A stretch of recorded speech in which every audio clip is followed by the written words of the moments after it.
Hello my dear friends and welcome to StudyIQ. I am Joycey Joy and today in this lecture we will discuss about addressing leptospirosis, the Kerala model. We will discuss about the approach Kerala has adopted in order to address leptospirosis. So let us first understand what is the current affair. Post the Kerala floods in the year 2018, Kerala has faced a lot of infectious diseases that were caused by animals. And collective actions and prolonged efforts of the respective departments, the entire state of Kerala has mitigated the after effects of the events. So, in this context, we will analyze how did Kerala address the issue of leptospirosis. But before we move on to the details of leptospirosis, let us first understand what is zoonosis. The term zoonosis means infectious diseases, and this infectious diseases can be naturally transmitted between animals and humans. It can be caused by animals to the humans, and these are infectious diseases. Examples are anthrax, plague, leptospirosis, rabies, worm infections, etc. These are some of the examples of zoonosis. So, leptospirosis is basically a zoonosis. That means it is an infectious disease which is naturally transmitted between animals and human beings. And some of the recent examples of zoonosis which has affected the mankind not only in India but globally includes diseases like Nipah virus, Ebola, Zika, etc. These are some of the recent examples. Now let us understand leptospirosis in detail. What is the cause and effect of leptospirosis? Leptospirosis is commonly known as rat fever. It is also called Andaman hemorrhagic fever. It is a bacterial infection and it is naturally carried by more than a dozen of species like rodents, wildlife, domestic animals, etc. So, these include dogs, cattle, rabbits. So, these all animals can transmit the disease to human beings. And rodents, they have an enormous ability to excrete large number of leptospirae in their urine. And leptospirae is a main source of contamination, incriminating human and animal leptospirosis. And this infection can also occur through aborted fetuses or afterbirth or urine discharges of the cattle or the semen of an infected bull, etc. So this is basically transmitted from animals to human beings. Human beings can become infected by all these animals, and especially if the mucous membranes or the skin is damaged, the bacteria will get an opportunity to invade. And some of the symptoms of these diseases are fever, body pain, vomiting, redness of the eyes, cough, chest pain, etc. And in extreme cases, this can cause kidney and liver impairment as well. And if leptospirosis is caused during pregnancy period, it will have adverse impact on the baby as well as the mother, especially if it is in the first and the third trimesters. That is during the first 3 months or during the last 3 months of pregnancy. So it will have serious impacts on the mother and the baby. Now let us also understand what are the detection and prevention methods of this disease. It is detection. So detection and prevention methods of the disease. So we have discussed about the earliest signals like fever, reddish eyes, headache, body pain, etc. So on the emergence of the earliest symptoms itself, a person should immediately report to the nearest health facility. So he or she can go to a public healthcare center and he or she should get tested for the leptospirae infection. And once the diagnosis is established, he or she should take immediate treatment. So, if through the diagnosis, if it is established that that person has got an infection, he or she should take immediate treatment for the disease. And a medicine named doxycycline 100 mg is usually prescribed and it is given twice a day for 7 days. And along with that, amoxicillin tablets, which is an antibiotic, is also generally prescribed to children and pregnant women and lactating women for 7 days. In general cases, doxycycline is given, and for pregnant ladies, children, lactating mothers, etc., amoxicillin is given.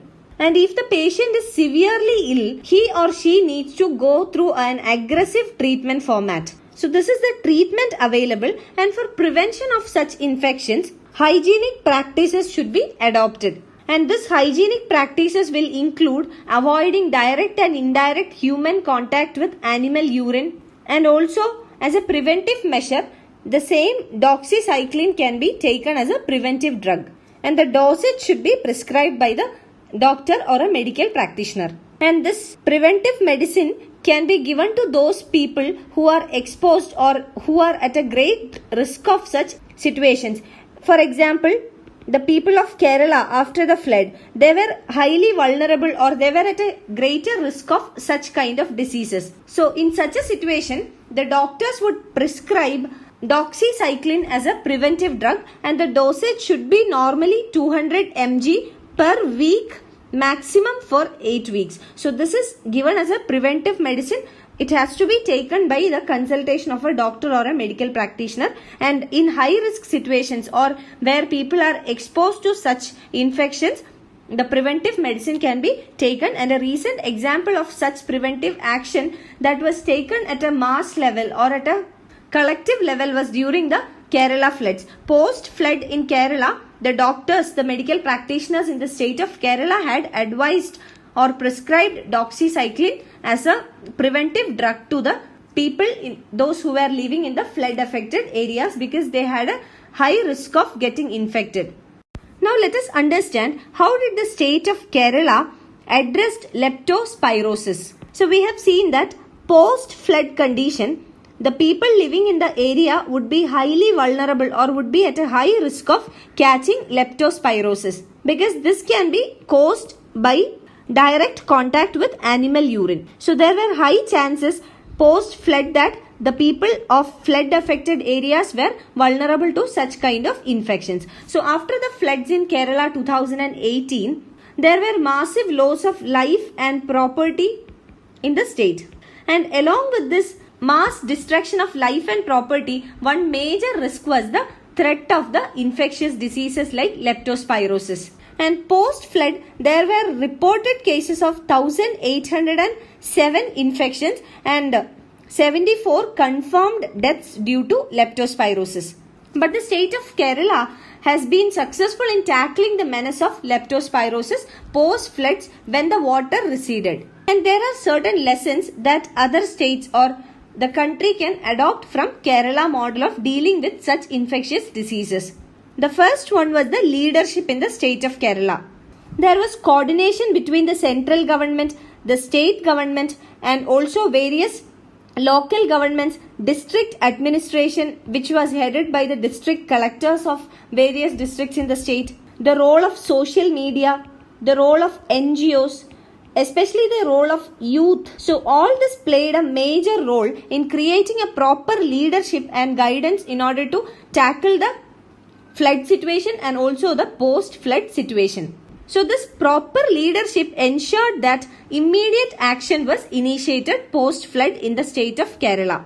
And along with the leadership was supported by the state health authorities. So the state health authorities in the state of Kerala provided appropriate health care to the people who were affected by the infections and people who were in the risk of getting affected by those infections. So several medical camps were set up in the state, in different districts, in different rural areas, in different parts of the state. And in the medical camps, many doctors volunteered themselves, and also the government, the state government had taken an active participation along with the district administration in many districts of the state in order to set up medical camps and in order to ensure healthcare facilities to the people.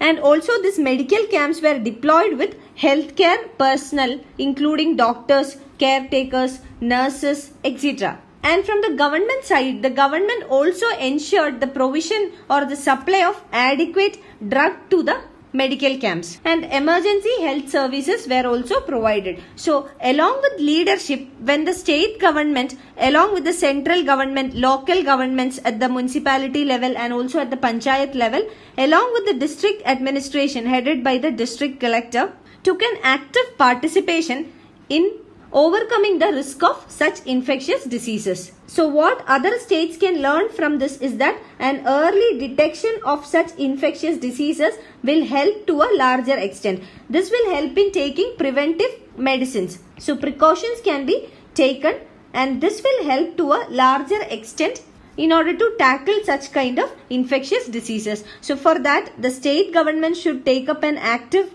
role along with various grassroots level governance bodies. You can find the PDF of this lecture on my Facebook page, and for any queries regarding your UPSC preparations, you can get in touch with me on my Facebook page or you can email me at joyce.studyiq@gmail.com. Thank you.